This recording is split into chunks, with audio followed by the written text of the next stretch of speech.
women here should be wary, so that you don't run into the same traps, you don't make the same mistakes that some of your fathers made.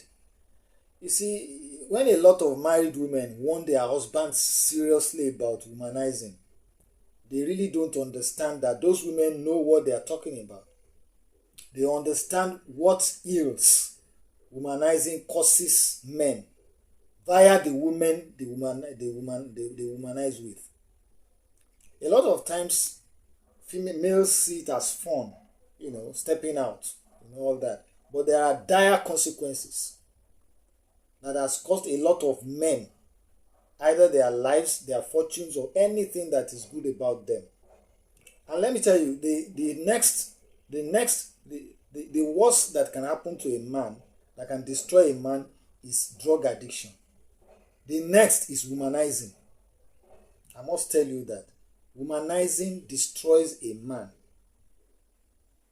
It goes a long way to cause a man harm. When these women shout that their husbands should not womanize, they know what they are talking about. They are women too. They know what women like them can do. My people say it is the thief that knows how to locate the steps of another thief on a rock.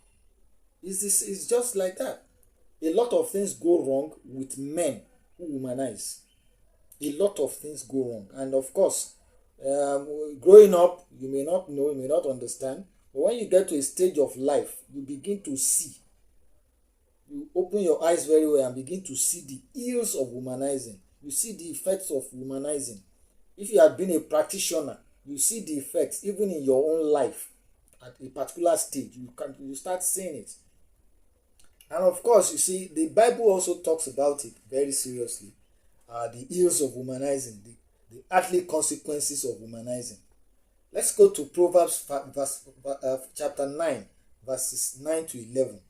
It says, "Lest you give your honor to others and your years to the merciless, lest strangers take their fill of your strength and your labors go to the house of a foreigner." You understand that? When your labor goes to the house of a foreigner, it's about you losing what you have, what you should use for your own family. Another family gets it. Of course, when you womanize, you pay for womanizing, and that person that collects that money from you takes it to her own home, the foreign home that is foreign to you, to go and use that money. And at the end of your life, you see, you groan when your body and flesh are consumed. That is the earthly consequences according to the Bible. Apart from the consequences, the natural consequences that we know. You understand? So when you womanize, there are serious and dire consequences. So a man has to be very careful. A man that is growing up has to be very careful about all these factors. So that is just that. So anytime you're a very understanding father who knows that he made us, and he made us in such a way that we depend on our flesh. Apart from dependency on our flesh, we are fooled by our flesh. So he makes it possible for us to repent and be forgiven by these sins. There are sins that that God easily forgives you for. Part of it is this particular sin we're talking about. And of course, we know that there are other sins that are unforgivable. For instance, let's go to Matthew 12:31. It says, "Therefore I tell you, every sin and blasphemy will be forgiven man, but the blasphemy against the Spirit will not be forgiven." So basically, these are sins that can be forgiven. And of course, the blasphemy against the Spirit is one that can never be forgiven. We know the blasphemy against the Spirit.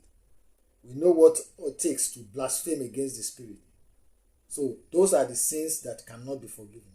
But the sin of adultery, fornication, if you really and truly repent and you tell God to help you out, to forgive you, is just to forgive you for that kind of sin.